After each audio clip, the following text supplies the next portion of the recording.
Hi guys, welcome to Dev study affairs YouTube channel. So इस video में हम लोग बात करने वाले हैं पीएमसी बैंक को के बारे में। जी हाँ दोस्तों, Punjab and Maharashtra cooperative bank limited जो कि क्राइसिस से हिट हुआ था सितंबर 2019 को, अगर आपको याद हो तो उसी के बारे में अपडेट आया है।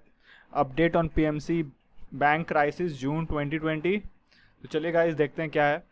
तो RBI extends restriction on PMC bank, eases withdrawal limit.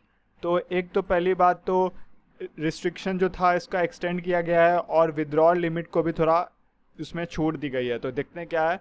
तो reserve bank of India on 19 June 2020 has extended the regulatory restriction imposed on the multi-state urban cooperative bank Punjab and Maharashtra Cooperating Bank Limited PMC Bank by another 6 months। तो 6 महीने के लिए और इस पे restriction लगा दी गई है। विड्रॉल नहीं कर सकते आप ये सब। As per the earlier notice dated on 21st March 2020, the regulatory restriction were up to 22 जून 2020। तो 22 जून तक इसका रेगुलेटरी जो इसका बैंक जो काम काज करता है उसका रेगुलेटरी रिस्ट्रिक्शन 22 जून तक था। अब इसको 6 महीने बढ़ा के 22 दिसंबर कर दिया गया है गाइस। ठीक है, आगे बढ़ते हैं। However the customers were provided relief in terms of withdrawal limit set by the RBI earlier in November last year, as now the limit has enhanced from earlier 550,000 to 1 lakh per depositor। मतलब कि पहले 50,000 रुपये हम कोई एक depositor निकाल पाता था, लेकिन अब 1 लाख रुपए निकाल पाएगा डिपॉजिटर। तो ये छूट दी गई है। The RBI went on to inform that with relaxation in withdrawal limit, more than 84% of the customers of the bank will now be able to withdraw the entire available balance from their account।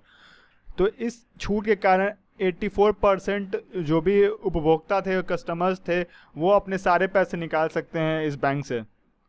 आगे बढ़ते हैं guys. तो PMC crisis के बारे में जान लेते हैं।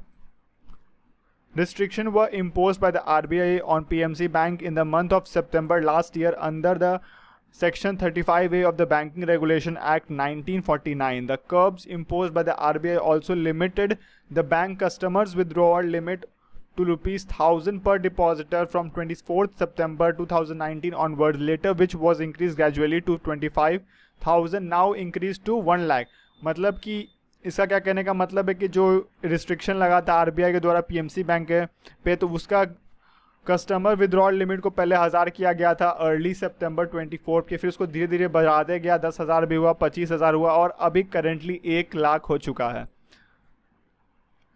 तो ये कैसे हुआ था, इसका कैसे पीएमसी बैंक आया आरबीआई के नज़र में। तो PMC bank crisis started when a money laundering case was filed. एक मनी लॉन्ड्रिंग केस फाइल हुआ था against the bank by the Enforcement Directorate for providing loan to a financially stressed real estate company named Housing Development and Infrastructure। तो Housing Development और Infrastructure जो company थी, इस पे इनको लोन दिया गया था, जो कि एक करप्ट कंपनी थी, या कह सकते हैं जो कि बैंकरप्ट थी। Despite the non-payment of the loan amount by the company, the bank official did not classify the loan as a non-performing loan। तो non payment of the loan, जो कि पेमेंट लोन का पेमेंट नहीं हुआ था, तब भी बैंक उसको ऑफिशियल ने क्लासिफाई नहीं किया उसको नॉन परफॉर्मिंग लोन के द्वारा, इसलिए ईडी के द्वारा मनी लॉन्ड्रिंग केस किया गया इस पे और ये क्राइसिस आई। Thank you guys for watching this video. If you like this video, like, share and comment on this video and subscribe to my YouTube channel. Thank you.